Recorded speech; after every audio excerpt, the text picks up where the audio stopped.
छोड़ो मुझे, क्या कर रहे, कोई देख लेगा। देखने दो ना। इसीलिए बुलाया मुझे। मेरे कोई दोस्त है ना, आज पुराना किला घूमने जा रहा है, तो हमें भी चलना चाहिए, क्या बोलते हो? नहीं बाबा, सर पे एग्जामिनेशन है और कॉम्पिटिटिव क्लासेस भी शुरू हो गई है, मैं नहीं जा सकती। सॉल्यूशंस है मेरे पास, मंग मारो ना तुम। नहीं। क्या यार, मैं तुम्हारे इतने करीब आने के बहाने बनाते रहता और तुम हो जो मुझसे दूर भागते रहते हो। That's not fair. हाँ क्या है भाई, काम करो ना अपना। चलो चलो चलते।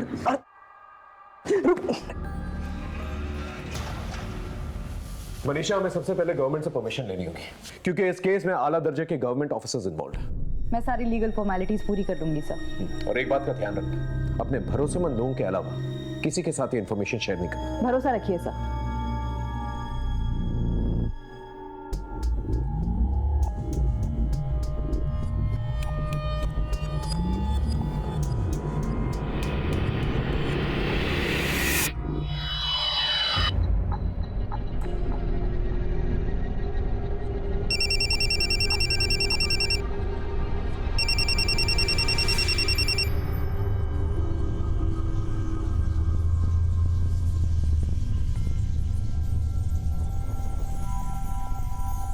ठीक है, मैं आती हूँ।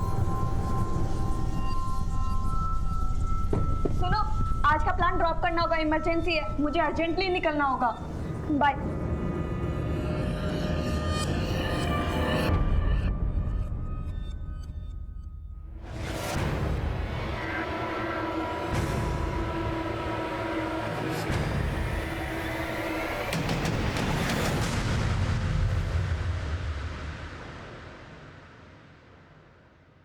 सर, ये मेरी छोटी बहन और उसके फ्रेंड्स हैं, इन्हें छोड़ दीजिए प्लीज। दिखने में तो सब शरीफ घर के लगते हैं, लेकिन रैश ड्राइविंग करते हुए पकड़े गए।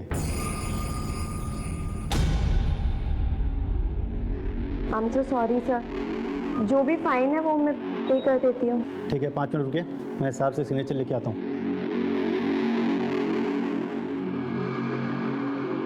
दीदी आई एम सॉरी, मेरी वजह से आपको इतना। मैंने कुछ पूछा तुमसे? ये सब करने जाती हो तुम कॉलेज? हाँ, और तुम 1000 बार मना किया है मैंने, मेरी बहन से दूर रहने को बोला है ना तुम्हें। ये तुम्हारी लास्ट वार्निंग है, समझे? ठीक है, आप लोग जा सकते हैं। थैंक यू, चलो।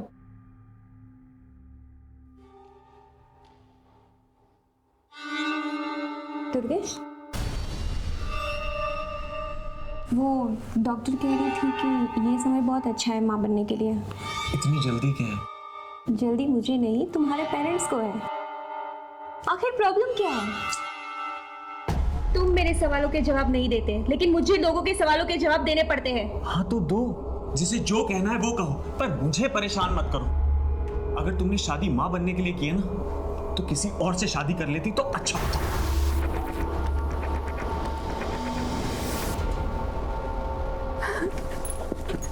दीदी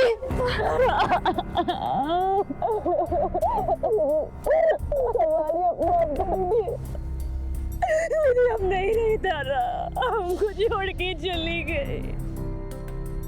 तुझे उसे वही रोक लेना चाहिए था, कम से कम उसकी जान तो बच जाती ना तारा।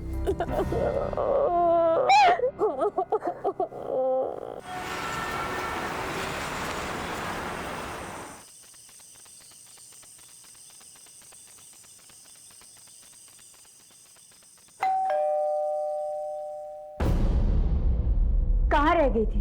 वो मैंने इसे बुला लिया था डिनर पर, तो बस इसीलिए लेट हो गए। चलो अब अंदर।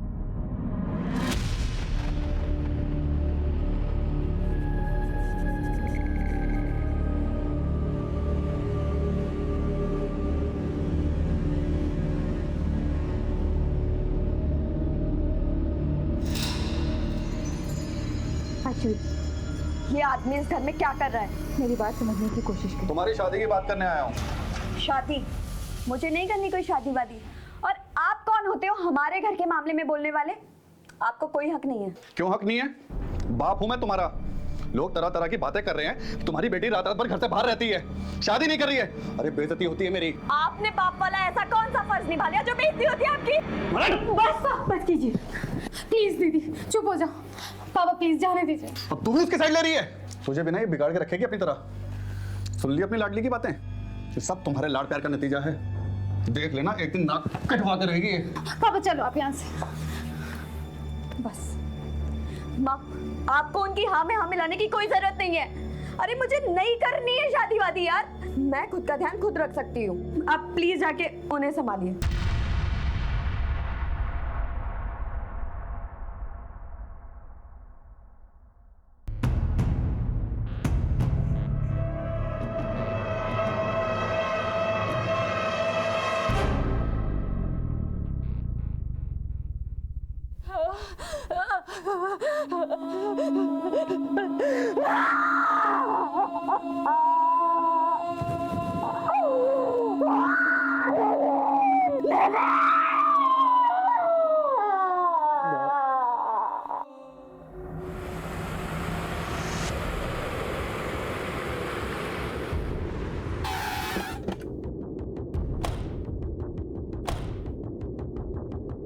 इन दिनों आपने किसी को निधि का पीछा करते या फिर उस पर नजर रखते हुए देखा था? नहीं मैम। तो स्कूल में किसी लड़के से या टीचर से कोई लड़ाई झगड़ा? नहीं मैम, हमारे स्टूडेंट और स्टाफ में कोई ऐसा नहीं था जो निधि को पसंद नहीं करता हो। वो एक ब्रिलियंट लड़की थी। फिर निधि के बिहेवियर में कुछ अजीब नोटिस किया हो? हाँ मैम, कुछ दिनों से निधि का बर्ताव बदला हुआ लग रहा था। वो उदास रहने लगी थी और पिछले 10 दिनों में वो 2 दिन स्कूल भी नहीं आई थी।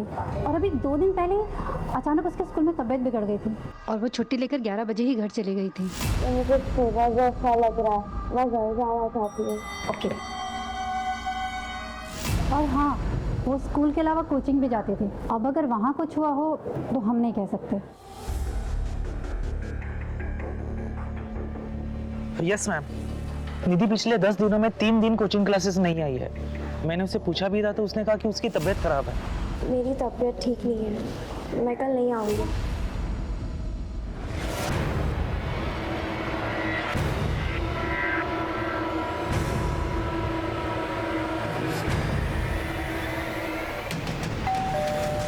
पिछले 10 दिनों में निधि स्कूल से 2 दिन और कोचिंग क्लास से 3 दिन एब्सेंट रही।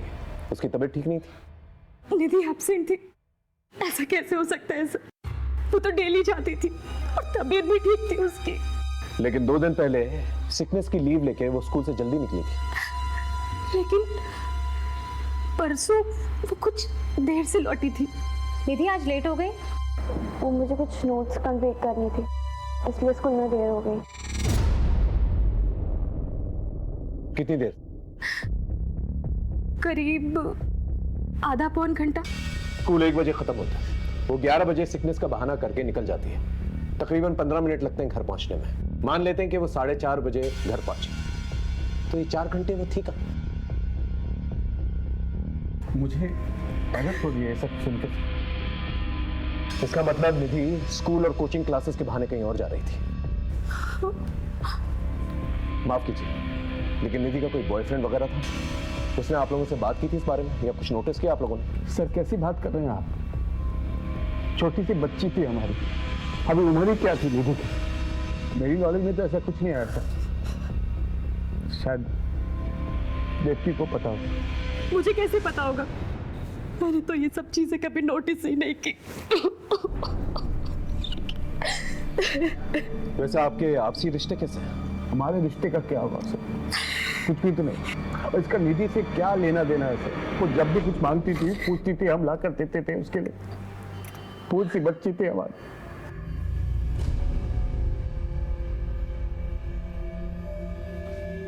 खैर, जरा सोच कर बताइए, आपका कोई दुश्मन जो निधि को मार सकता? नहीं सर, हमारे किसी से कोई दुश्मनी नहीं है। मैं तो अपने बिजनेस पे फोकस करता हूँ। पता नहीं हमारी बच्ची को किसने मार दिया।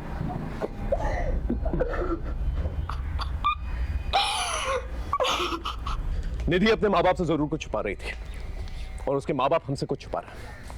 इनके आपसी रिश्तों के बारे में पता करो, पड़ोसियों से पूछताछ करो। बहुत सारी बातें जो हैं घर वालों से पहले मोहल्ले वालों को पता चल जाती हैं।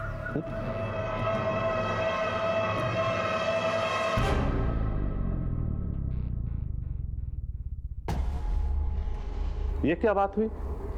आपका बेटा चित्रा से कह रहा है कि दूसरी शादी कर ले और आप चित्रा से बच्चे की उम्मीद लगाए बैठे हैं। अरे नहीं नहीं समधी जी, जरूर पति पत्नी में कुछ कहा सुनी हुई होगी और आपकी बेटी घर की हर बात बताएगी और आप इस तरह लड़ने चले आएंगे। ये क्या बात हुई? मैं हूँ यहाँ पर, अभी इन लोगों का नया नया रिश्ता हुआ है, थोड़ा समय देते हैं इन्हें। वही तो मैं कह रहा हूँ समधन जी, आप ही लोग बच्चे की रट लगाए बैठे हैं और आप ही लोग समय देने की भी बात कर रहे हैं। इसमें चित्रा क्या करे?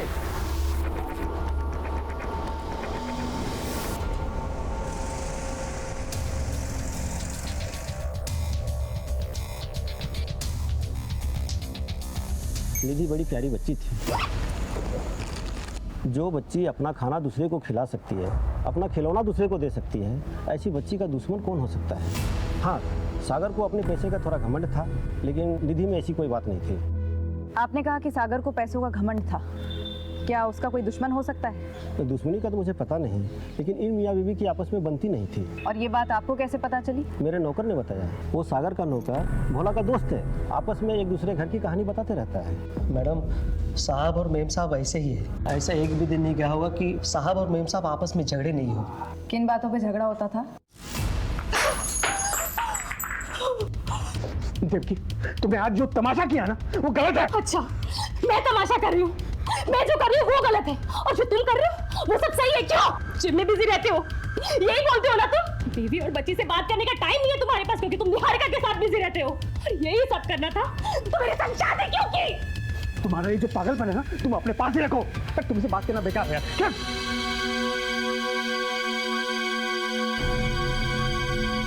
बेटा तुम अपने कमरे में जाओ। मैडम, किसी दूसरी औरत के कारण झगड़े होते थे, बाद में झगड़ा इतना बढ़ गया था कि साहब और मेम साहब अलग अलग सो रहे थे।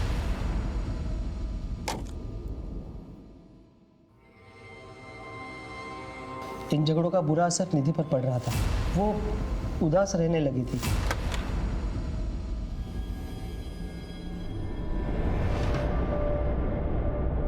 निधि आज लेट हो गई? वो मुझे कुछ नोट्स कंप्लीट करनी थी, इसलिए स्कूल में देर हो गई। भोला, जी मैम साहब। निधि के लिए खाना गरम कर दो। जी।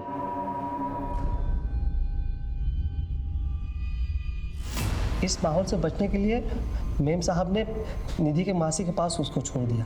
कितने दिन पहले की बात है ये? यही कुछ 1 महीने पहले की बात है मैडम। कहाँ रहती है निधि की मौसी? समता नगर।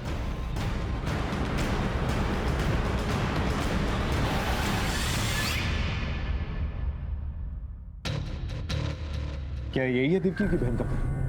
सर पता तो यही बताया। प्रिया, बेटा तुम अंदर जाओ। जी सर, 15 दिन से निधि यहीं पर थी। प्रिया से उसकी बहुत अच्छी बनती थी, बहुत अच्छे से रहती थी वो यार। पर फिर दीदी का फोन आया और उन्होंने कहा कि वो निधि को लेकर जाएंगे, पर निधि तो यहाँ से जाना ही नहीं चाहती थी। मासी, मुझे नहीं जाना है मम्मी के साथ, मुझे यही रहना है आपके पास। इधर आओ बेटा, बैठ। निधि, सब ठीक हो गया है वहाँ, और तुम फिक्र क्यों कर रही हो? हम आएंगे ना तुमसे मिलने वहाँ। मासी, मैं हमेशा के लिए यही नहीं रह सकती क्या? मम्मी, निधि दीदी को यहीं रख लो ना। काश मेरी मम्मी भी आपके जैसी होती, अब मुझसे कितना प्यार करती है। और वहाँ मम्मी डैडी हमेशा झगड़ा करते रहते हैं। इसका मतलब ये बात सच है कि आपके जीजा जी और दीदी के बीच में जो झगड़ा होता था किसी लड़की की वजह से होता था। उस लड़की का नाम पता है आपको? उनके ऑफिस में एक लड़की है, उनकी असिस्टेंट निहारिका। जैसे जैसे उनका पैसा बढ़ता जा रहा है, वैसे वैसे हमारे बीच में दूरियां बढ़ती जा रही हैं। हाँ सर, निहारिका नाम की सेक्रेटरी थी, उसे लेकर ऑफिस में झगड़ा हुआ था।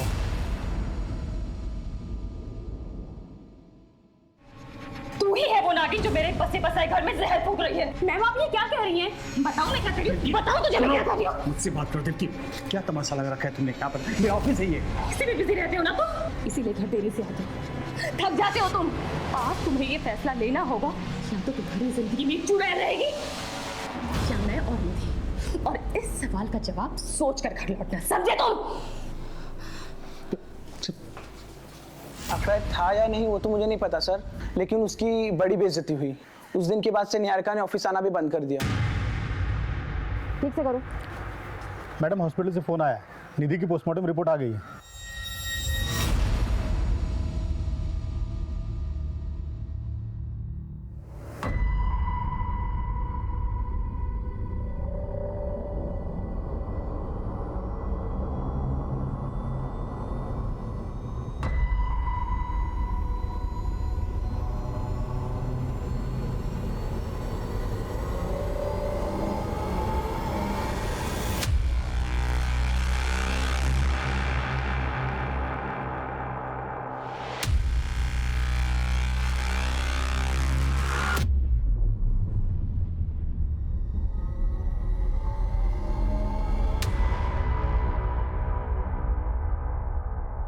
सर, जिस लड़की का सागर के ऑफिस में अफेयर था और देविका का झगड़ा हुआ था, उसने नौकरी छोड़ दिया है। हम उसका नया एड्रेस ट्रेस कर रहे हैं सर, निधि की पोस्टमार्टम रिपोर्ट काफी शॉकिंग है।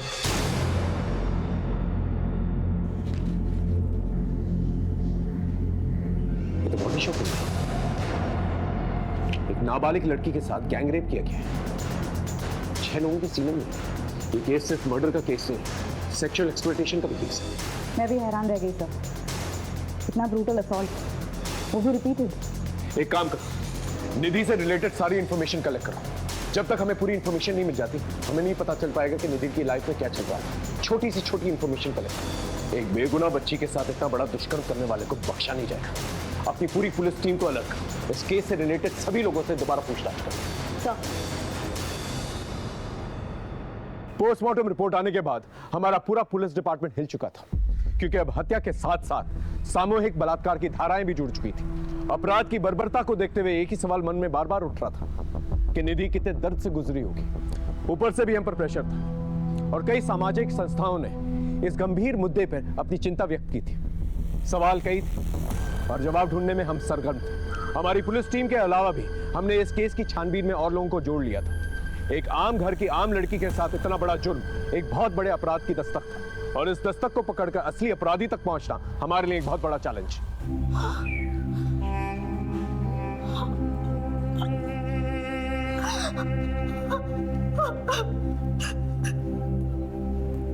मेरी फूल जैसी बच्ची के साथ कौन ऐसा कर सकता है सर?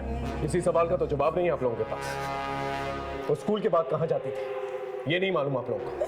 कोचिंग क्लासेस के बाद कहां जाती थी ये तक नहीं मालूम आप लोगों को।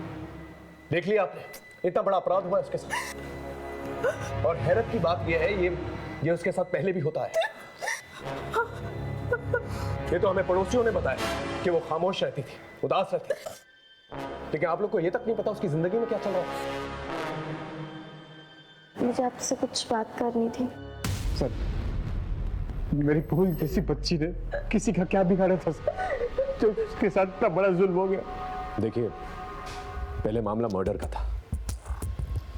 अब क्लियर हो चुका है कि निधि का गैंग रेप छुपाने के लिए उसका मर्डर किया गया।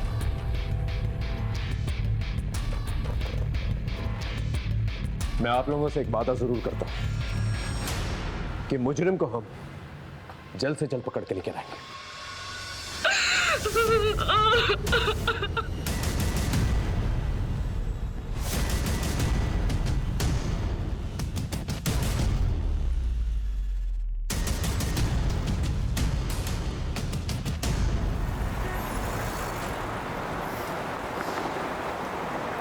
सलाम साहब। सलाम। गुड्डू, छोटी मोटी खबरें तो बहुत देता है, लेकिन अब की बार एक बहुत बड़े मिशन पे जाना है। जिसके बारे में इंफॉर्मेशन निकालनी है ना, वो गवर्नमेंट का एक बहुत बड़ा आदमी है। उसके ऑफिस से इंफॉर्मेशन निकालनी है। हो पाएगा तुझसे? हाँ, मनिंदर का नाम तो बताओ साहब, काम हो जाएगा। निधि के घर में निधि से भोला सबसे करीब था, और निधि के गायब होने की खबर भी सबसे पहले भोला ने ही दी थी देवकी को। निधि के माँ बाप एक दूसरे से झगड़ा किया करते थे, शायद इसी का फायदा भोला ने उठाया। हाँ सर, हमारी तहकीकात में और कोई सस्पेक्ट सामने भी नहीं आया। इस भोला के बारे में पता करो। ये नौकरों से काफी गॉसिप किया करता था, शायद किसी नौकर ने इसके बारे में गॉसिप किया। Yes sir. माँ, पापा से कह दीजिए मुझे शादी नहीं करनी है। तो क्या पूरी जिंदगी शादी नहीं करेगी? हाँ, नहीं करूंगी। क्या बोल रही है तू? पागल हो गई? कुछ भी बोले जा रही है। देख, अगर कोई पसंद है तो बता दे, हम बात करते हैं।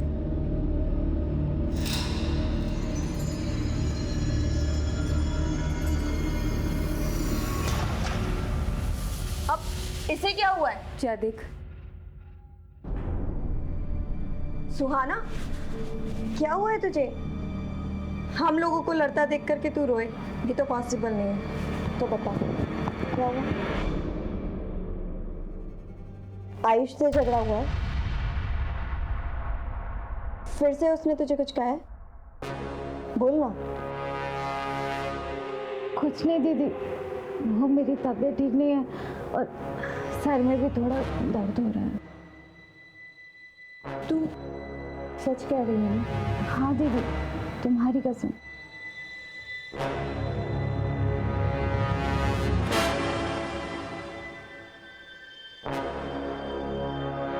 हेलो मैडम, अभी एक बात निकल के सामने आई है कि भोला का दूसरे नौकरों से झगड़ा हुआ था। मैडम, पहले भोला और मैं दोस्तों के साथ उठता बैठता था, अभी वो नहीं आते जाते। क्यों? बोलना क्यों? ओके, एक दिन मजाक मजाक में हमारा झगड़ा हो गया।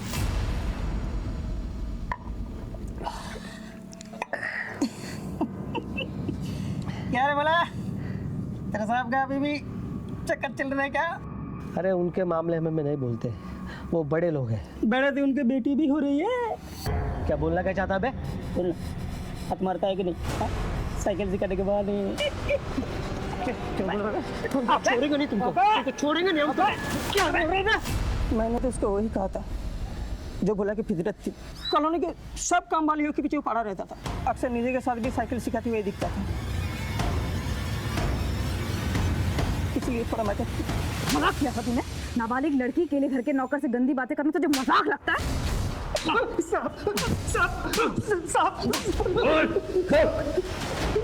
हमने कुछ नहीं किया साहब, निधि तो हमारे बहन जैसे है साहब।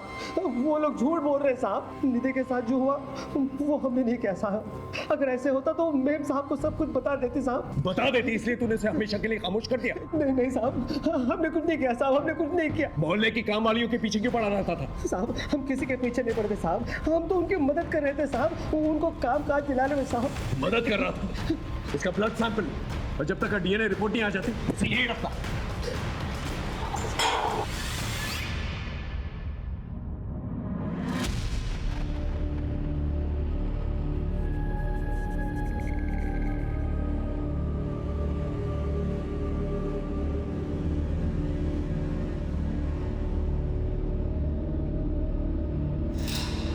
क्यों थी ma'am?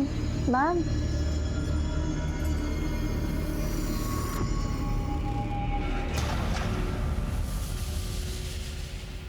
The number you are trying to call is currently switched off. Please try again later. उसका फोन बंद आ रहा है। पता नहीं कहाँ गई होगी, अब तक तो उसे आ जाना चाहिए था। आप टेंशन मत लो, मैं देखती हूँ।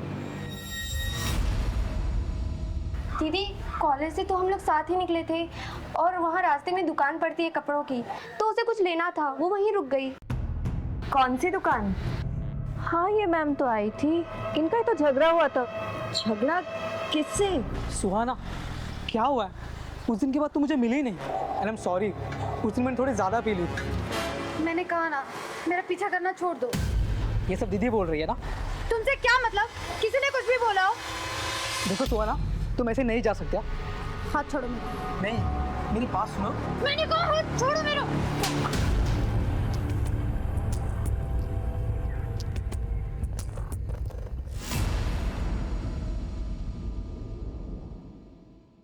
सर, ये मेरी छोटी बहन है सुहाना। सर, 18 साल की है, कॉलेज से घर ही नहीं लौटी। हम लोगों ने हर जगह ढूंढा पर कोई इन्फॉर्मेशन नहीं मिल रही है। और सर, इसका फ़ोन भी बंद आ रहा है। आपको किसी पर शक है या किसी लड़के से कोई अफेयर? जी सर, आयुष सुहाना का बॉयफ्रेंड था। इन दोनों का ब्रेकअप हो गया था, पर अभी रिसेंटली मुझे पता चला है कि इन दोनों में झगड़ा हुआ था। सुहाना का बॉयफ्रेंड था? ये बात मुझे पहले क्यों नहीं बताई? आप कौन है? सर, मैं सुहाना और इसका पिता हूँ, लेकिन इन लोगों के साथ रहता नहीं हूँ सर। क्यों? दरअसल हमारी आपस में बनते नहीं है सर। सुजाता, ये सब सिखा रही हो अपनी लड़कियों को? अच्छा, जो आपको सिखाना चाहिए था वो तो आपने कभी सिखाया नहीं हमें। ये क्या लगा रखा है तुम लोगों ने?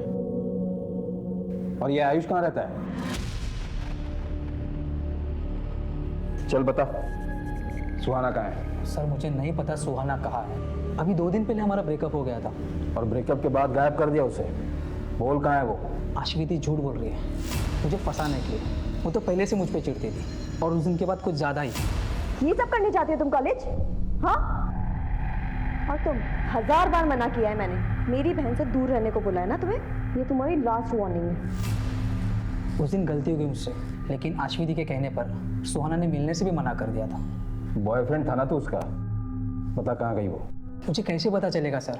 मैं तो कहता हूँ आश्विका किया धरा ये सब मुझे फंसाने के लिए। मुझसे नफरत करती थी और इसलिए मुझ पे ना ये सब झूठे इल्जाम लगा रही है। सुहाना की डिटेल्स निकालो, सारे इलाके में पूछताछ करो, शायद कुछ पता चले। Okay sir. रमन अवस्थी साहब से मिलना था। अवस्थी साहब ऐसे नहीं मिलते किसी से, उनसे मिलने के लिए अपॉइंटमेंट लेनी पड़ती है। कैसे मिलेगी अपॉइंटमेंट? 1 मिनट।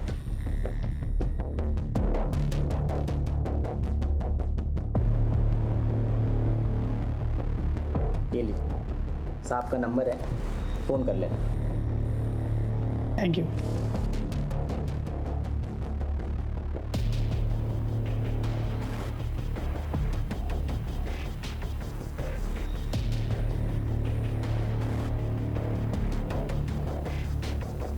हेलो,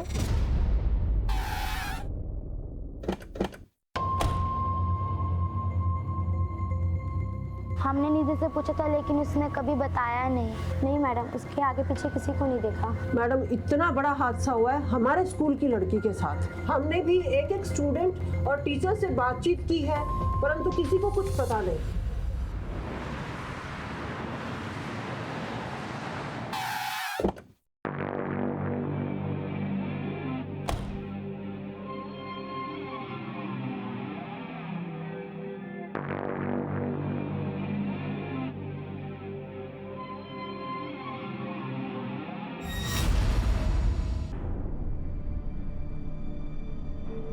दुर्गेश, मुझे तुमसे बात करनी है। क्या बात करनी है? मुझसे गलती हो गई कि मैंने माँ पापा को बता दिया। आई एम सॉरी, मेरे पास और कोई रास्ता नहीं था, लेकिन मैं अभी ये जानना चाहती हूँ किस बात की सज़ा दे रहे हो तुम मुझे? आखिर क्या कमी है मुझ में? क्या गलती हो गई है मुझसे? गलती तुमसे नहीं,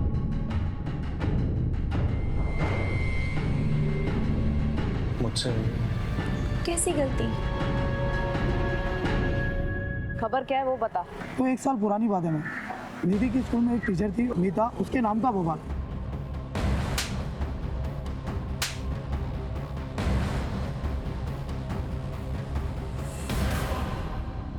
लेकिन ये बवाल हुआ क्यों था? एक वीडियो वायरल हुआ था उसका, सेक्स वीडियो।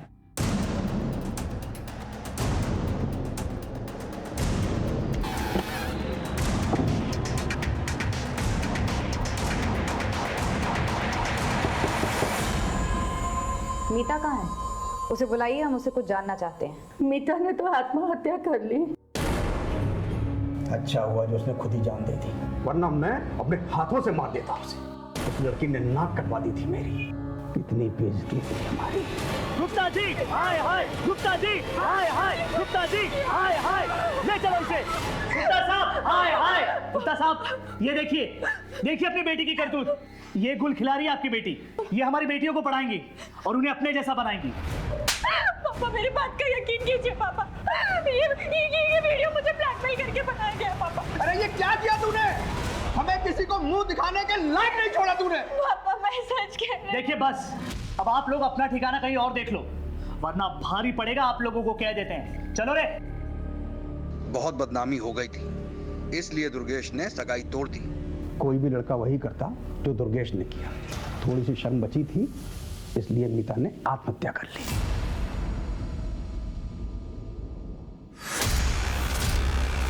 आपने कभी इस बात पर ध्यान नहीं दिया कि हो सकता है मीता सही कह रही थी? सही या गलत से क्या फायदा मैडम? मेरी इज्जत तो चली गई ना मैडम। अब वापस उन बातों को कुरेद करके हमें क्या मिलेगा? निधि और उसकी टीचर मीता दोनों का ही सेक्सुअल असॉल्ट हुआ था और दोनों का ही एक ही स्कूल से कनेक्शन भी था।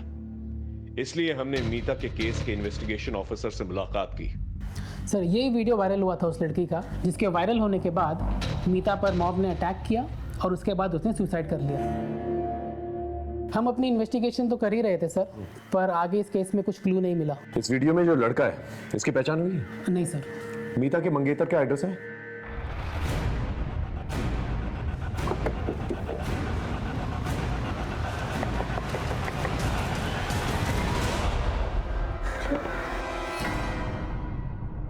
क्या हम दुर्गेश से मिल सकते हैं? उन्होंने 1 महीना पहले ही सुसाइड कर लिया।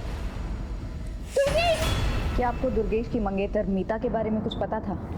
जी हाँ, खुद दुर्गेश ने मुझे बताया था। मैं अपने पाप का प्रायश्चित करना चाहता हूँ। मेरी अंतरात्मा मुझे जीने नहीं दे रही। क्या बात है? हमें जो कुछ भी मीता के बारे में पता है वो सच नहीं है। मीता का वीडियो धोखे से बनाया गया था। उसी वीडियो से उसे ब्लैकमेल करके बार बार गलत काम करवाए जा रहे थे। ये बात कही थी उसने मुझसे, लेकिन मैंने उस पर यकीन नहीं किया और उससे शादी तोड़ दी। हो सकता है वो झूठ बोल रही हो। नहीं, झूठ नहीं बोल रही थी वो। उसका MMS है इंटरनेट पर। मीता ने अपनी जान देकर सच्चाई का सबूत दिया। उसी रात उन्होंने सुसाइड कर लिया। उसके अलावा मैं कुछ नहीं जानती। ये मामला केवल निधि का नहीं है, बल्कि मीता के साथ भी इस किस्म का अपराध हो चुका है। मुझे लगता है भोली भाली लड़कियों को ब्लैकमेल करके उनको सेक्सुअली असॉल्ट करने का एक रैकेट चल रहा है, और मुझे तो शक है कि निधि और मीता को एक ही इंसान ने टारगेट किया है। बड़ी अजीब बात है सर, इनमें से किसी एक ने भी कानून का दरवाजा नहीं खटखटाया। शायद इन्हें इतना डराया धमकाया गया होगा कि वो अपनी जुबान ही नहीं खोल पा रहे। एक काम करो, अपने नेटवर्क को एक्टिवेट करो और सारे थानों से जो है रिकॉर्ड मंगवाओ और अपने खबरियों से ही पता करो कि इस शहर में इस किस्म के केसेस और भी हुए हैं क्या। ओके सर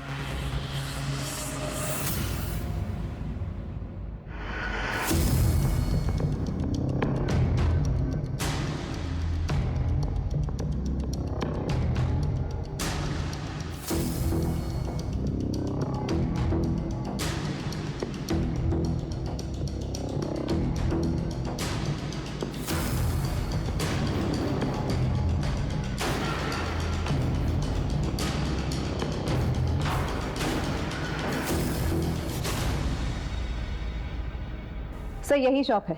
इसका लाइसेंस 2004 में लिया गया था। ये शॉप किस एरिया में? कपड़ा बाजार, सेंट्रल दिल्ली। ये तो काफी भीड़ भाड़ वाला एरिया है, हजारों लोग आते जाते हैं वहां पर। हमें काफी सावधानी से इस जगह पर काम करना होगा। मैडम ये गारमेंट शॉप के रजिस्ट्रेशन पेपर्स सारे डॉक्यूमेंट सही है। यूँ तो मालिकाना हक किसी मालती शर्मा के नाम पे है, लेकिन पूरी देखरेख रमन अवस्थी करता है, जो कि एक सरकारी कर्मचारी है। हमारा ये केस केवल निधि की हत्या का केस नहीं था, बल्कि मीता और भी कई लड़कियों से जुड़ा हुआ था। जैसे जैसे हम केस में आगे बढ़ रहे थे, हमें इस बात का खुला आभास हो रहा था कि इस केस के कई सिरे हैं जो अभी तक हमारे हाथ में आने बाकी हैं। लेकिन हर एक केस में साजिश की बू आ रही थी और एक बड़े अपराध की तरफ इशारा कर रही थी। हमने एक एक पुलिस स्टेशन में आईवी मिसिंग कंप्लेंट्स को टटोलना शुरू किया और उनसे रिलेटेड सारी इंफॉर्मेशन जमा करनी शुरू की, क्योंकि अब तक यह साफ हो चुका था कि हमारा पाला एक बहुत ही शातिर और गंदी जहनियत के मुजरिम से था। सर मैंने वहाँ फोन किया था, लेकिन वहाँ से कुछ पता नहीं चला। ठीक है, ट्राई करता रहो। Okay sir. हाँ, पिछले 6 महीने में 6 लड़कियों की मिसिंग कंप्लेंट दर्ज की गई है, लेकिन बाद में फिर सभी ने वापस ले ली।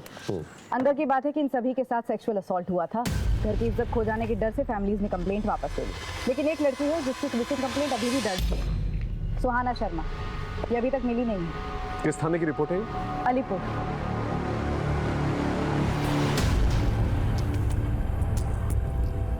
सुहाना शर्मा नाम है। लास्ट टाइम इसे एक गारमेंट शॉप के बाहर दिखा गया था। वहाँ पर इसकी अपने बॉयफ्रेंड से लड़ाई भी हुई थी। हमने इसके बॉयफ्रेंड को डिटेन भी किया, पर उसने कहा कि वो इस लड़की के बारे में कुछ नहीं जानता। इसकी बहन अश्विनी ने कंप्लेंट दर्ज करवाई थी हमारे यहाँ। हमने काफ़ी ढूंढने की भी कोशिश की, लेकिन कोई लीड नहीं मिला और बाद में इसकी फैमिली ने भी अपडेट लेना बंद कर दिया। इनकी फैमिली का कोई कॉन्टैक्ट नंबर? आपने जब इन्फॉर्म किया कि आप यहाँ आ रही हैं, तो मैंने कांस्टेबल से कहा था कि इनकी फैमिली से कॉन्टैक्ट करें। ठीक है।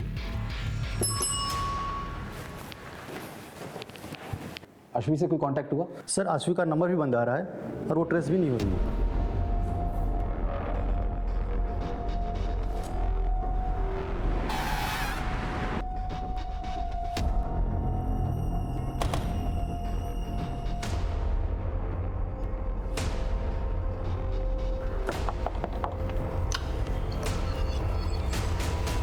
क्या हम अश्विनी से मिल सकते हैं?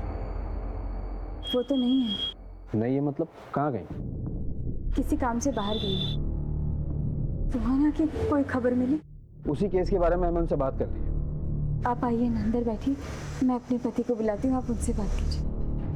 जी कहिए, मैं आपकी क्या मदद कर सकता हूँ? सुहाना मिसिंग केस के बारे में अश्विनी से बात कर ली। वो सर मेरी बीवी ने बताया ना आपको, बाहर गई है किसी काम से। उनका फ़ोन बंद आ रहा है। लगता है कि बैटरी का प्रॉब्लम हो। आप मुझे बताइए ना क्या बात है सर? सुहाना मिसिंग केस के बारे में आप लोगों ने कई दिनों से कोई अपडेट नहीं लिया, पूछ सकता हूँ क्यों? कितना अपडेट लेते सर? पुलिस अगर अपना काम कर रही होती तो वो कब का मिल गई होती, इसलिए नाउम्मीद होकर हमने फॉलोअप करना बंद कर दिया। अभी कोई खबर है आपके पास उसकी? देखिए, हमें शक है कि सुहाना किसी सेक्स रैकेट में उलझी भी हो सकती है, क्योंकि उसी एज ग्रुप की कई लड़कियों की शिकायतें आई हैं हमारे पास। तो सर प्लीज उसे जल्दी ढूंढिए प्लीज। हम पूरी कोशिश करेंगे। फिलहाल अगर आपकी अश्विनी से बात हो तो उन्हें थाने भेजिएगा, शायद कोई इन्फॉर्मेशन मिल जाए हमें। जी सर।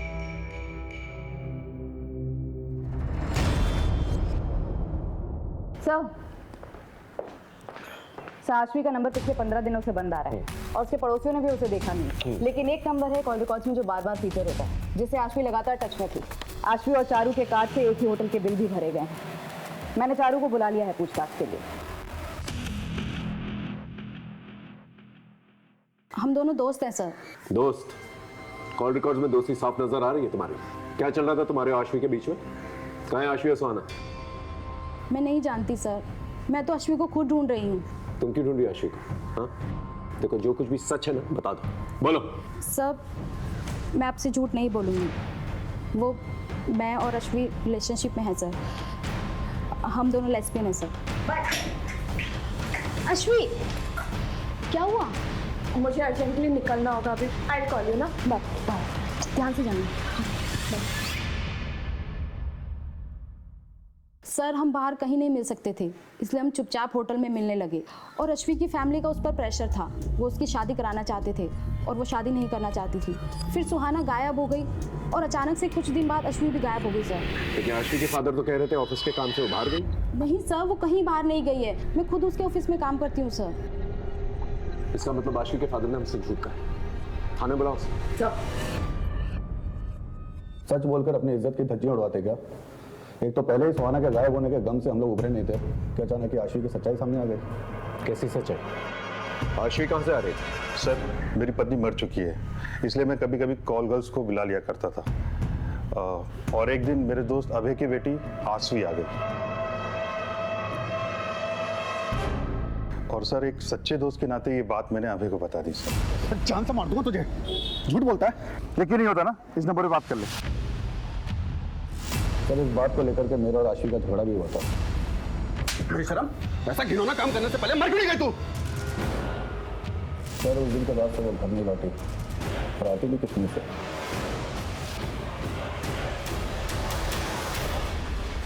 कहाँ से बुलाया था आश्वी को?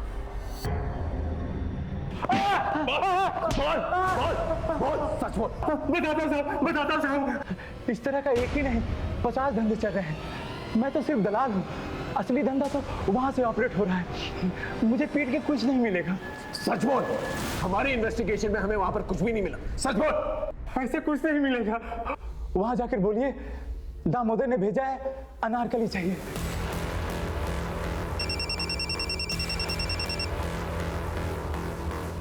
हेलो, ठीक है सर, निहारिका का पता चलेगा।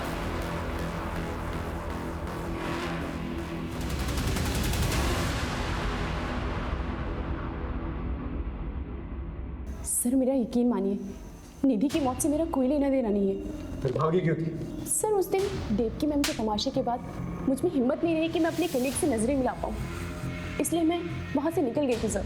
जहाँ इतनी बातें वेरीफाई हुई हैं, तुम्हारा स्टेटमेंट भी वेरीफाई होगा, और जब तक ये बात सच नहीं साबित हो जाती तुम यहीं रहोगे।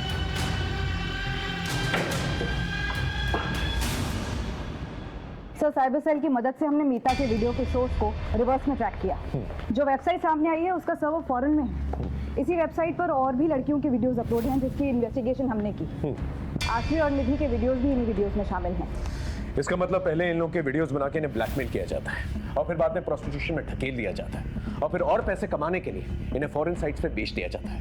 इन दरिंदों को रंगे हाथों पकड़ना पड़ेगा। 6 महीने पहले मीता को टारगेट करते हैं ये लोग और 1 महीने पहले आश्वी और सुहाना को और 10 दिन पहले निधि। और ये सब कुछ इस शॉप से कनेक्टेड है। सीधे रेड मारते हैं सर। पॉसिबल है कि सुहाना अभी भी उनके पास हो। नहीं, इसलिए नहीं मार सकते क्योंकि अगर इन लोगों को जरा सी भी भनक लग गई तो सुहाना और पता नहीं कितनी और लड़कियां जिनकी जान को खतरा हो सकता है। इन दरिंदों को पकड़ने के लिए इन्हीं की तरह शातिर होना पड़ेगा। अब हमारे हाथ में कुछ अहम सुराग लग चुके थे। अब जरूरत थी पूरी जिम्मेदारी के साथ, सावधानी के साथ प्लानिंग करके इस मिशन को अंजाम देने की। हमारी जरा सी भी लापरवाही मुजरिम को चौकन्ना कर सकती थी, उन्हें फरार होने का इशारा दे सकती थी। इसलिए पूरी जिम्मेदारी के साथ और मामले की संजीदगी को समझते हुए हमने प्लानिंग शुरू की।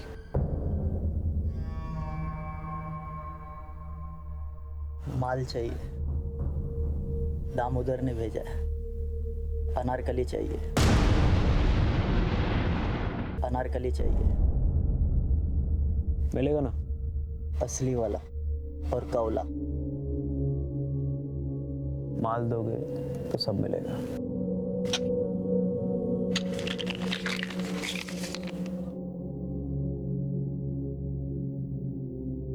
आओ मेरे साथ।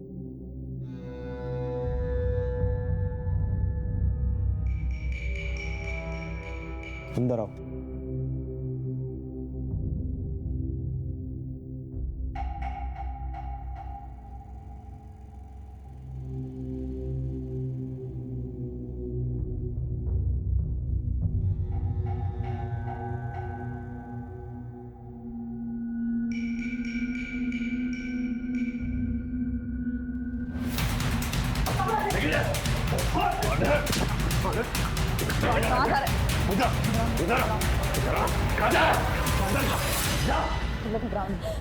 इन बच्चियों को एनजीओ लेके जाओ। चल चल जाओ। घबराओ।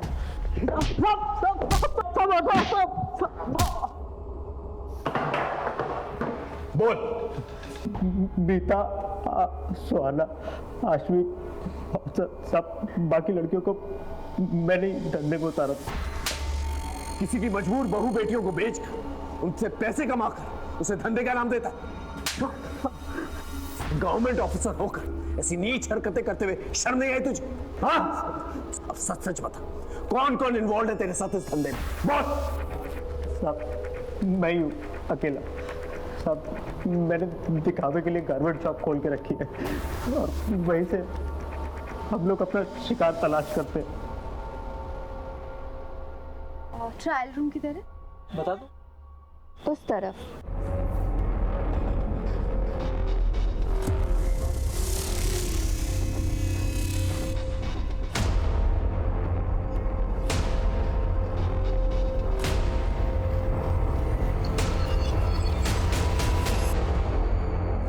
एक बार वीडियो बन जाता था तो फिर लड़कियों को ब्लैकमेल करना कोई मुश्किल काम नहीं होता था साहब। हम जानबूझ के सीधी सादी लड़कियों को और कम उम्र की लड़कियों को अपना शिकार बनाते थे ताकि वो आसानी से हमारे चंगुल में फंस सके।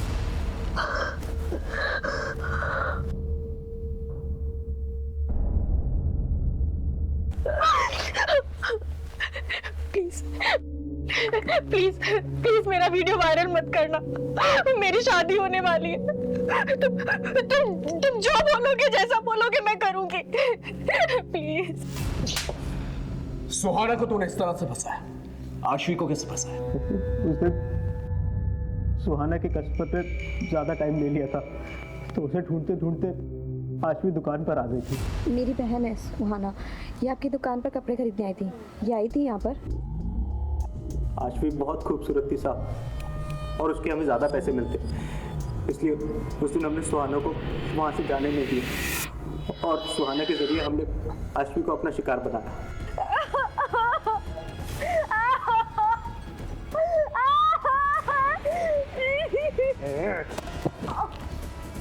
ध्यान से देख अपनी बहन को, अभी तो सिर्फ इसे नोच रहे हैं।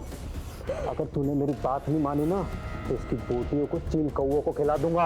अगर तू चाहती है ना तेरी बहन जिंदा और सलामत रहे और इज्जत से रहे, तो जो बोलूंगा वो करना पड़ेगा। बोल हाँ, बोल।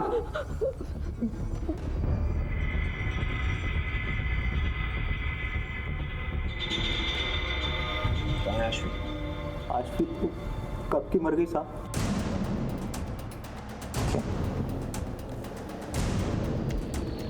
तूने उसका मर्डर किया? नहीं साहब, मैंने उसे नहीं मारा। उसे तो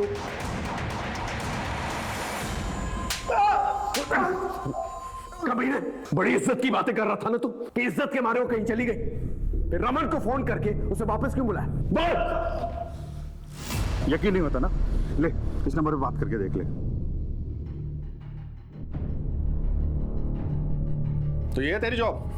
पापा, आप मेरी बात समझने की कोशिश तो करो। ये सब मैं मजबूरी में कर रही हूँ। ये सब मैं सुहाना की जिंदगी बचाने के लिए कर रही हूँ।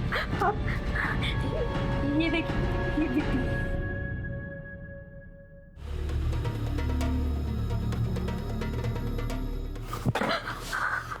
मुझे पहले ही पता था, खुद तो बर्बाद हो गई और उसे भी इस नर्क में झोंक दिया तूने। इसकी जिम्मेदार भी आप है। अपनी गलतियां भी मुझ पर डालेगी? आज ये किस्सा मैं खत्म करके ही रहूंगा। इसका मतलब आश्वी ने सच कहा था, वो सुहाना को बचाना चाहती थी, लेकिन तूने उसे मार डाला। बाप का हक तो जताना चाहता था, लेकिन फर्ज नहीं निभा पाया। उसने एक बार तुझसे भरोसे की उम्मीद की थी। अगर तूने उस पर भरोसा कर लिया होता तो आज वो जिंदा होता।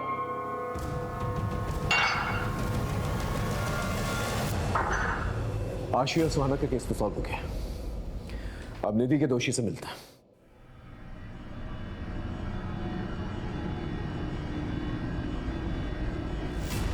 आशीष, सुहाना और मीता को तूने नहीं मारा, फिर उस मासूम बच्ची की क्या गलती थी? निधि, उसे क्यों मारा? निधि किसी के लिए खतरा बढ़ गई थी, इसलिए उसे मारना पड़ा।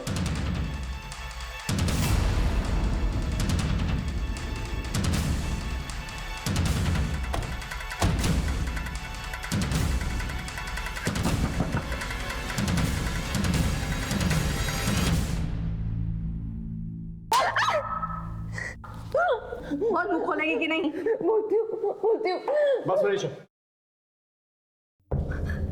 सब बताती हूँ। सर, मेरे पति शिव का बिजनेस अच्छा नहीं चल रहा था और मुझे पैसे चाहिए थे। मैं धंधे में आ तो गई थी, पर मुझे और पैसे कमाने थे, अपना घर खरीदना था। इसलिए एक दिन तारा देख, एक फॉरेन की पार्टी है मेरे पास, 1 लाख रुपए मिलेगा। 1 लाख? लेकिन उन्हें बच्ची चाहिए, कम उम्र की। कुछ कर सकती है क्या? ऐसी लड़की मैं कहाँ से लाऊंगी?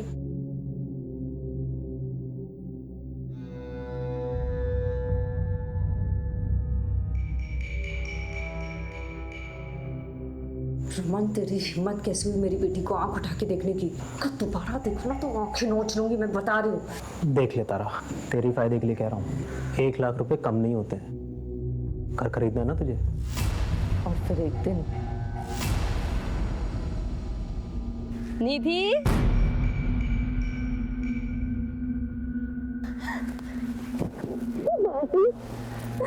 चले?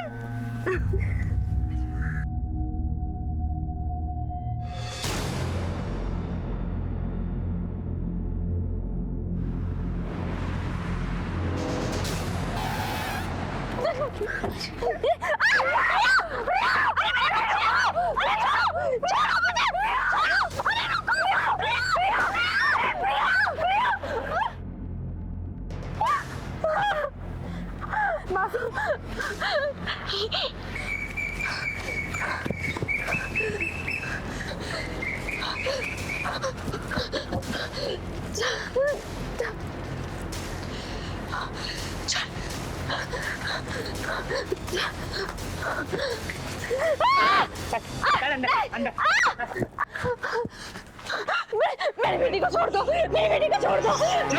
तुझे भले ही पैसे से प्यार ना हो, लेकिन मुझे तो है। मैं तो वसूल करके रहूंगा। मैं दे दूंगी। बच्चे को लेकर आओ। प्रिया, प्रिया, प्रिया। कितने पैसे देगा इस लड़की के, बता। मुझे तो ये नहीं, मुझे तो ये चाहिए। वो चाहिए। नहीं लेकर दीदी नहीं चल, चल चल, चल,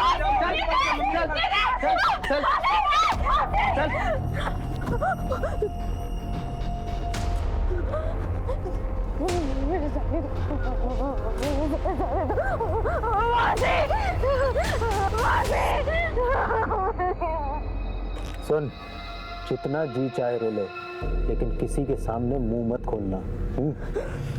वरना देख, तो तेरी बहन प्रिया के साथ भी बिल्कुल वैसा ही होगा जैसा तेरे साथ हुआ। समझी? समझी? जा अपनी मौसी के पास।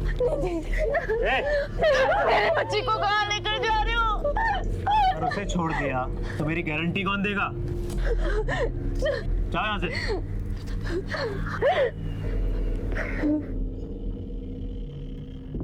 निधि, निधि आज जो कुछ भी हुआ है तो किसी को मत बताना, वरना वो लोग प्रिया को मार देंगे। नहीं बताएगी ना?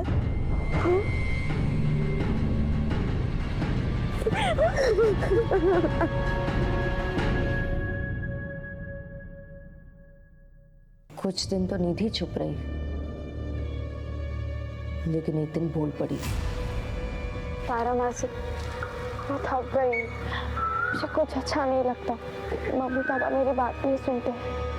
मैं बोला को सब कुछ बता दूंगी, वो हमारी मदद करेगा, मुझे भरोसा है।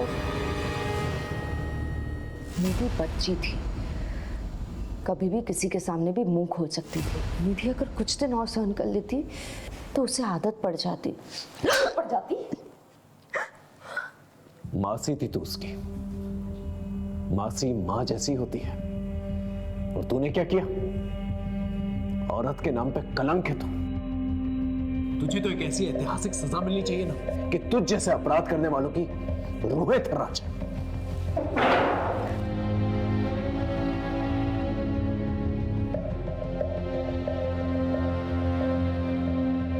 जो संगीन जुर्म इस औरत ने किया है, अगर कानून में फांसी से बढ़कर भी कोई सजा होती तो मैं उसकी मांग करता जज साहिबा।